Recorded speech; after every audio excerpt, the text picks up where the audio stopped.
Bugun bozor zo'r bo'ldi, qo'l-qo'lga tegmadi, korobkalar pulga to'ldi deyman.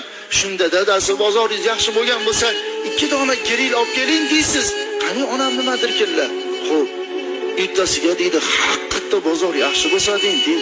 Ertaroq shuni qilmagan ekanman deb uyga kelib xotinga maqtanib, "Xotin, bunaqa bo'ldi, bunaqa bo'ldi" deb desam, xuddi o'rgatilganda dadasi, agar bozoringiz yaxshi bo'lgan bo'lsa, 2 dona gril olib keling dedi. Onamga deb qarasam, ko'zlari yalt qildi-da, "O'g'lim, ha, agar bozoringiz yaxshi bo'lgan bo'lsa, biror shiq to'rg'ama shashlik olib keling. Qandaydir tilim yuchiga ta'mi kelib qoluvdi."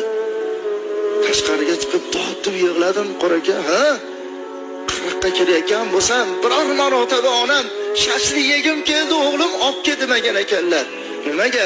Peshana teri qilib topayotgan pulini, qiynalib topayotgan pulini menga yedirib qo'ymasin deb aytmayotgan ekanlar" deb tortib yig'ladim.